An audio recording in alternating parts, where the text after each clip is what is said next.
Good Monday morning, everyone. Welcome back to Weather with Sim again. I hope you guys are all having a great day so far, and I also hope you guys have all had a great weekend. And in today's weather forecast, we're going to be taking a look at the threats for severe storms the next few days, and then we'll also be taking a look at the flood threats in the middle of this video, and then we'll also be going over a few other things like the drought monitor at the end of this video. So make sure to stay tuned for all that, as we will be taking a look at all those things. So make sure to stay tuned till the end, guys, so you guys know about all this weather.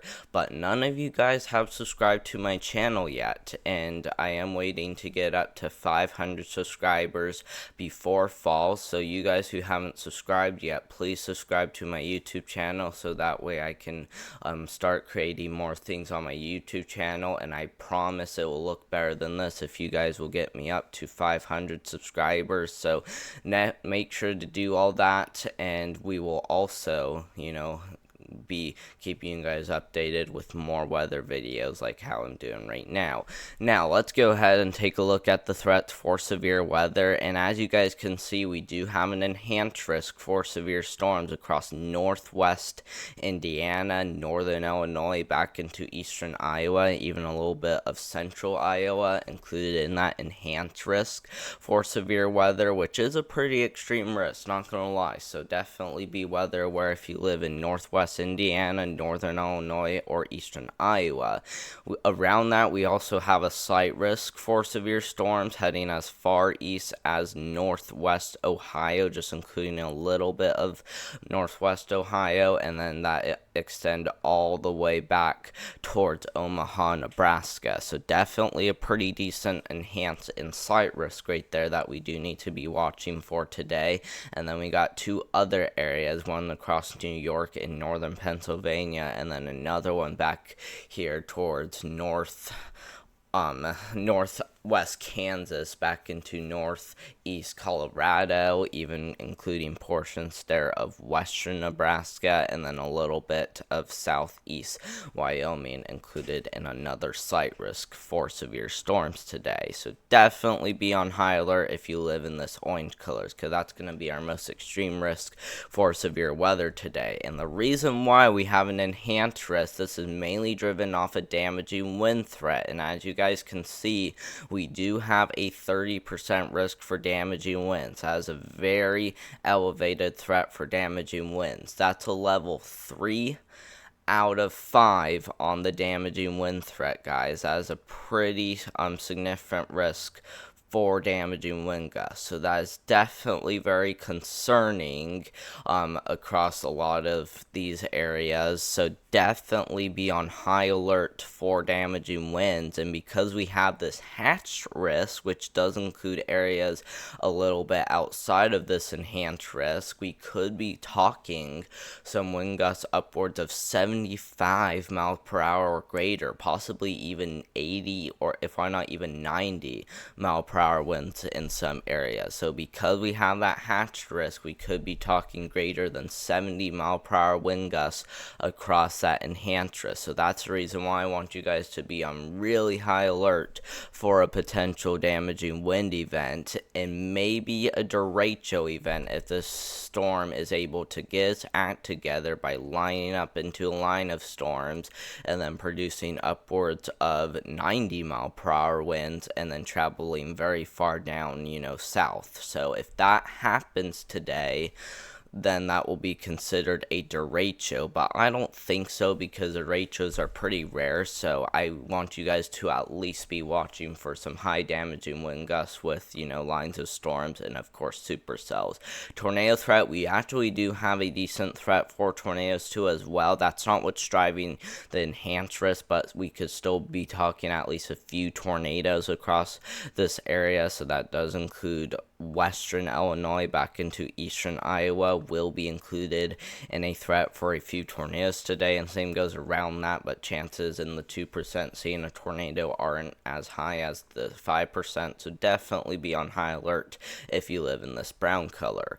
Now, let's go ahead and take a look at tomorrow's threat, and as you guys can see, we do have a slight risk for severe storms across two areas. One across eastern Colorado, back into western Kansas, southwest Nebraska, even into parts of the panhandle of Oklahoma, and then we got that huge marginal risk extending into the Midwest and throughout the Ohio Valley, and then we start to get into another slight risk for severe weather across the eastern Ohio Valley, back into Pennsylvania, parts of New York, and even across northwest Vermont, including Burlington, will be included in a threat for severe storms today. So definitely be on high alert across both yellow colors if you can, because this is definitely looking like it could be a pretty big day as we head into tomorrow. So definitely be on high alert if you live in one of those yellow colors. Now, for the hazards, okay, we did already talk about where the severe weather threat is, but for the hazards, though, we could be talking some damaging wind gusts upwards of 60 miles per hour, maybe some isolated gusts of around 70 miles per hour in both yellow colors that you see. So that's definitely going to be something to watch for as we do head into tomorrow. Also, as a threat for some damaging winds and perhaps a few isolated tornadoes also being possible too as well. So definitely be on high alert for both of those. And I know the hail threat isn't up here, but that's because a hail threat is only a 5%. That's only a level 1 out of 5 threat. So since the hail threat is very low, you guys do not need to take that very seriously. If why not, you don't need to take it seriously at all, because like I said, the hail threat is very low. We can't rule out a few pieces of small hail, but overall it's not really looking like a big concern. But still, be on high alert for all hazards though.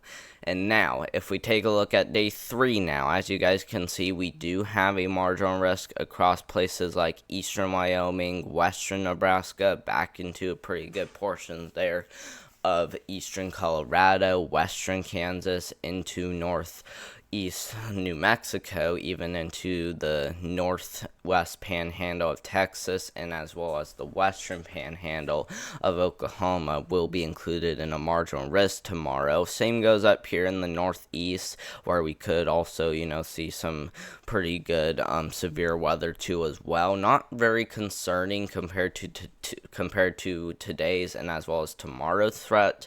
But we could very well still see, some isolated large hail and even some damaging wind gusts. And the Storm Prediction Center does not issue hazards this far out. So I'm sorry I wasn't able to show you guys the hazards with day 3. But as we head into tomorrow, I will very well show you guys them. So, at least be watching the weather closely if you live in one of these marginal risks.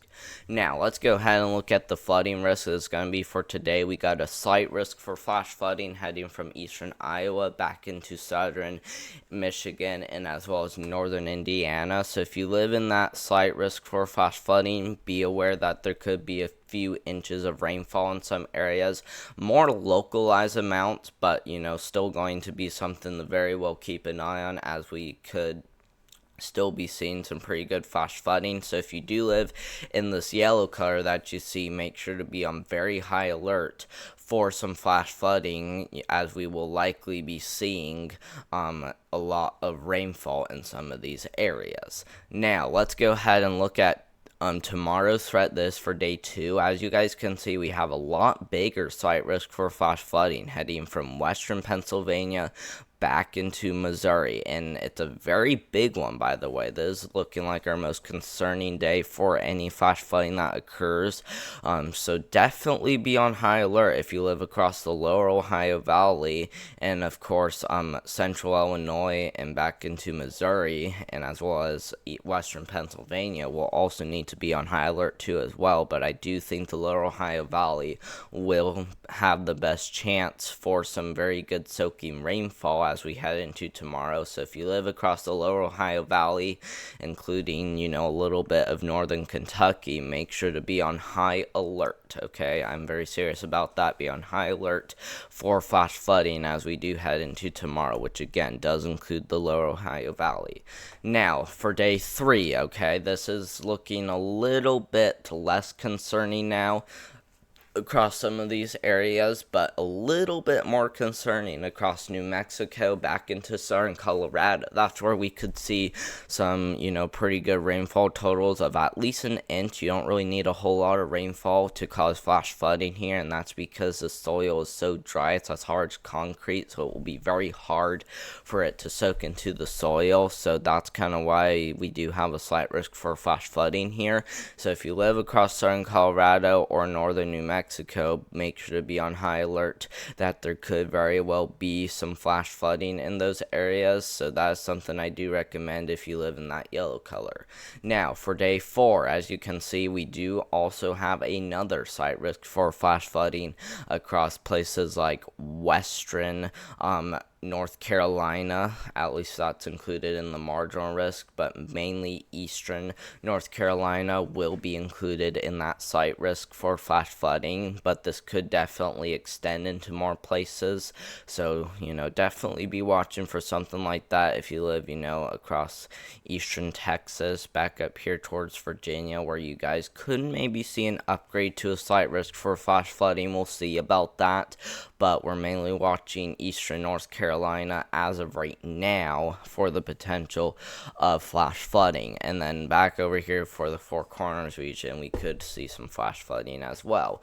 Now, for the rainfall totals, and there's anywhere from now all the way to July 25, which will be, pretty much in the next 15 days. And as you guys can see, we do have a lot of rainfall that will likely fall across the south, the southeast, back up, through parts of New England. So definitely an area that we do need to be watching for. But even up here towards the Central Plains, back throughout the Ohio Valley and Midwest into the Great Lakes region, and as well as the Mid-Atlantic and Northeast, could definitely get some scattered amounts of around 2 inches. And you guys can look at these if you're wondering how much each color means per amount. So if you guys want to know the total rainfall for that color, you guys can look down below at the chart. So definitely a lot of areas we do need to be watching. Look at out here to the west, by the way. We're actually starting to get a little bit more rainfall, and that's about near average rainfall for these areas, because these areas are usually pretty dry. So near average rainfall possible across a lot of these mountain and as well as these higher elevation areas. So definitely something we do need to be watching for.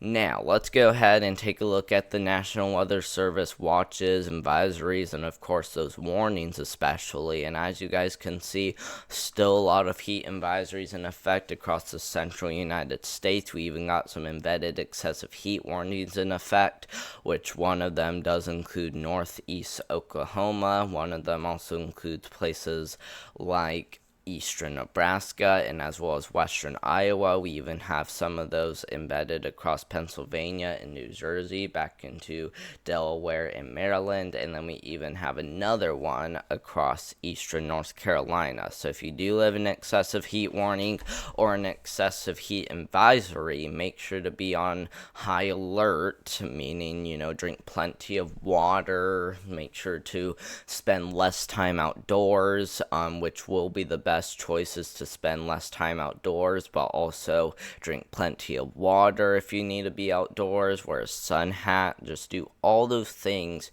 if you live in an excessive heat warning or a heat advisory. So definitely something that all you guys need to be on high alert for, and of course take very seriously.